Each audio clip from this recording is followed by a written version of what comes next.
Welcome to my channel. Ranju Singh पेम में आप सबका स्वागत है गाइस। तो गाइस, करिश्मा कपूर के बच्चों को उनके फादर की प्रॉपर्टी में जो वसीयत बना है उसमें नाम क्यों नहीं है, इसका खुलासा किया गया है। बताया गया है कि क्यों संजय कपूर ने अपने वसीयत में बच्चों को दूर रखा। तो आइए जानते हैं, देखते हैं कि ऐसी क्या रीजन रही है, ऐसी क्या रहस्यपूर्ण बात है या ऐसी कौन सी बड़ी बात है जिसकी वजह से संजय कपूर ने अपने बच्चों को अपने बिल से बाहर कर दिया। आपकी भी उत्सुकता होगी, क्यूरियस माइंड है हम सबका, ढूंढता है रीजन। तो आइए ढूंढते हैं हम भी कि क्या ऐसा रीजन है जो प्रिया सचदेव के एडवोकेट मिस्टर राजीव नायर ने हमें बताया, कोर्ट को बताया और कोर्ट के थ्रू पब्लिक में जो हमें पता चली है। तो गाइस शुरू करते हैं वीडियो। उसके पहले मैं आपसे एक रिक्वेस्ट करूंगी कि आगे चलते चलते अगर वीडियो आपको अच्छी लगे तो please like, comment and subscribe जरूर कर दीजिएगा। तो मैंने कुछ पॉइंट्स इसमें नोट किए हैं और मैं आपको बताना चाहती हूँ कि राजीव नायर ने क्या रीजन दिया है। क्योंकि 30,000 करोड़ की प्रॉपर्टी पे विवाद पिछले सितंबर से शुरू हुआ है, लगभग 2 महीने होने जा रहे हैं। और संजय कपूर की डेथ तो 12 जून को ही हो गई थी। ऐसा लगा नहीं था कि गाइस प्रॉपर्टी के लिए इतनी बड़ी बैटल स्टार्ट होगी, कोर्ट तक मैटर जाएगा। क्योंकि जिस हिसाब से करिश्मा और फैमिली मेंबर्स ने जिस तरह से सौहार्दपूर्ण माहौल में संजय कपूर की अंत्येष्टि, उनके फिनरल में भाग लिया, जिस तरह से भावुकता दिखी, ऐसा कभी नहीं लगा कि ये बैटल कोर्ट तक जाएगा। आपसी विवाद हो या कुछ मुद्दों पे अगर असहमति भी हो तो सुलझा लिया जाएगा, क्योंकि रिश्ते सौहार्दपूर्ण दिख रहे थे। लेकिन गाइस मेरा मानना जहां तक है और जितनी भी मैंने चीजों को एनालाइज किया है उस हिसाब से मुझे यही लग रहा है कि बेनिफिशियरी जो है वो सिंगल होना चाहता है। क्योंकि बेनिफिशियरी में तो सबका नाम आएगा ना, सबके हिस्से आएगी प्रॉपर्टी। लेकिन कोई एक बंदा है जो जालसाजी करके प्रॉपर्टी को हड़पने की साजिश कर रहा है, जिसका नतीजा ये हुआ कि दिल्ली हाई कोर्ट में मामला चला गया है। अगर यहां से भी नहीं सुलझता है, अगर मान्य नहीं होता इन लोगों के बीच हाई कोर्ट के फैसला, तो हो सकता है कि ये सुप्रीम कोर्ट तक भी जाए। तो अंदाजा यही है, अंदेशा यही है कि या तो ये मामले को सुलझा ले या हाई कोर्ट से सुप्रीम कोर्ट की तरफ रुख कर सकते हैं। तो गाइस लीजिए, हम बात कर रहे हैं कि ये जो नया मोड़ आया है वो मोड़ क्या है।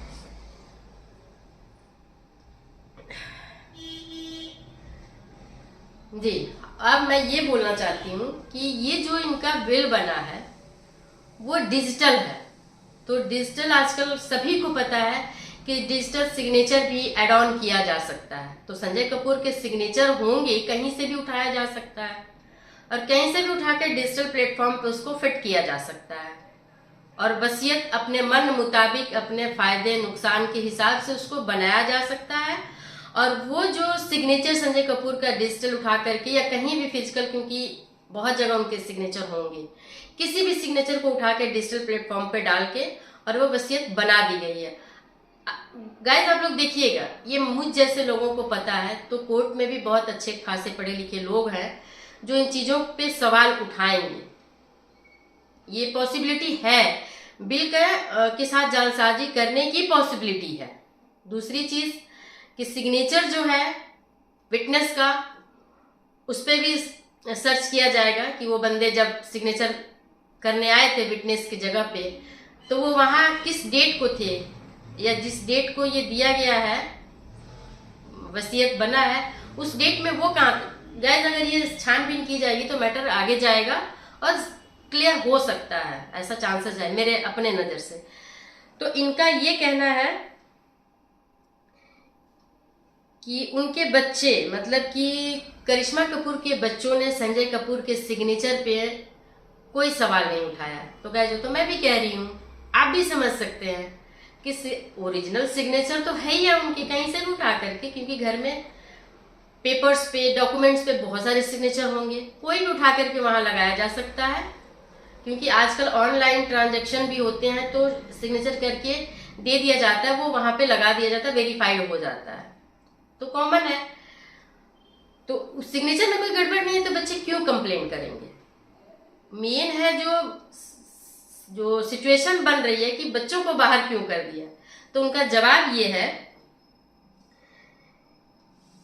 कि उन्होंने कंफर्म करने के लिए मामले से जुड़ी जानकारियां दोहराई और याद दिलाया कि मुकदमा दायर करने से 1 महीने से भी ज्यादा समय पहले से वसीयत के बारे में बच्चे जानते थे, उनको बता दिया गया था। हालांकि इस तर्क पर जस्टिस ज्योति सिंह ने कड़ी फटकार लगाई और उन्होंने कहा कि उन्होंने केवल वसीयत पढ़ी जाने की बात सुनी थी, क्योंकि बच्चों को वसीयत दी नहीं गई थी, तो वो कैसे समझेंगे? उनको पढ़ के सुना दिया गया था।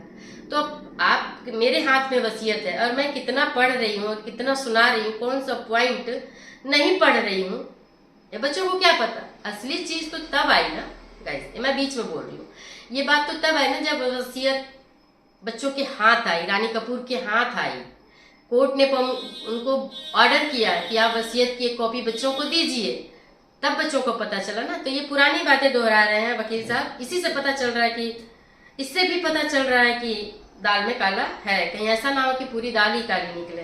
वेट करते हैं। इन्होंने, नायर ने ये भी कहा है कि छोटे मोटे स्पेलिंग जो एरर है, क्या उसकी वजह से वसीयत खारिज हो सकता है? गाइज नहीं, एरर की वजह से भी वसीयत खारिज नहीं होती है। सिग्नेचर के लिए उन्होंने कंप्लेन किया ही नहीं है। तो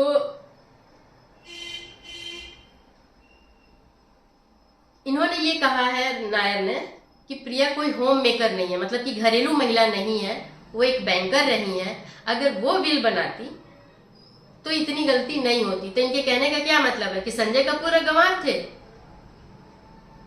अगर प्रिया कपूर विल बनाती तो उनसे ये गलती नहीं होती। तो क्या आप लोग भी सोचिए, समझ के देखिए कि मतलब हम जैसे, आप जैसे लोगों को समझ आ रहा है कि क्या है, कि प्रिया बैंकर थी, वो गलती नहीं कर सकती, स्पेलिंग मिस्टेक वो नहीं कर सकती, बैंकर है, तो कैसी पढ़ी लिखी है कि बैंकर होने के बाद ये गलती करी? तो ठीक है, उनके कहने का इशारा ये है कि उन्होंने बिल नहीं बनाया।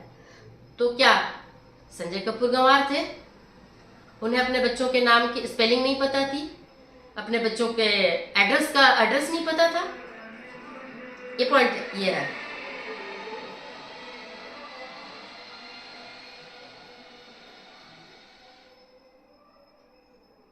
हाँ, उनका ये भी कहना है कि वसीयत में मौजूदा पत्नी की प्राथमिकता, मतलब सबसे पहले प्राथमिकता मौजूदा पत्नी की ही होगी। ये तो होगी, बिल्कुल होगी, क्योंकि एक ही पत्नी है। जो तलाकशुदा है उसका राइट होता नहीं है, उनका सेटलमेंट हो चुका है, तो आर्गुमेंट तो इस बात की है ही नहीं, वो तो अननेसेसरी लेके आ रहे हैं। ठीक है।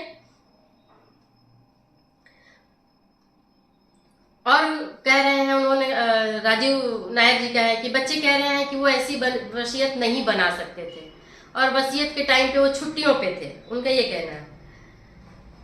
तो उनका ये कहना है कि मैं बता रहा हूं कि उन्होंने वंचित क्यों किया। तो ये उन्होंने पॉइंट दिया है कि ऐसा इसलिए क्योंकि उन्होंने ट्रस्ट के तहत उनके लिए पर्याप्त धन मुहैया कराया था, इसलिए बच्चों को प्रॉपर्टी से बाहर कर दिया। गाइस, पॉइंट बी नोटेड, आप, मैं और भी, कि क्या ये 30-40 हजार करोड़ में 1900 करोड़ की जो प्रॉपर्टी बच्चों को दी गई है और 14 करोड़ की वो, तो 19 और 14 कितने हो जाते हैं? 14 में 28 मान के चलिए, दोनों बच्चों के लिए अगर 14 करोड़ का करा है तो 28 करोड़ और 1900 करोड़, तो 1928 करोड़ डिवाइड कीजिए। आप लोग समझिए कि जहां 35 से 40 हजार करोड़ की संपत्ति है, वहां वो क्या 2000 से 2500, 3000 करोड़ की प्रॉपर्टी बस बच्चों के लिए देंगे और बाकी प्रॉपर्टी प्रिया के हैंड ओवर कर देंगे। उनको नहीं पता कि मेरे बच्चे अभी छोटे हैं, बड़े होंगे तो उनको जरूरत होगी। और उनको ये थोड़ी पता था कि उनका डेथ हो जाएगा, कि वो बाहर कर देंगे।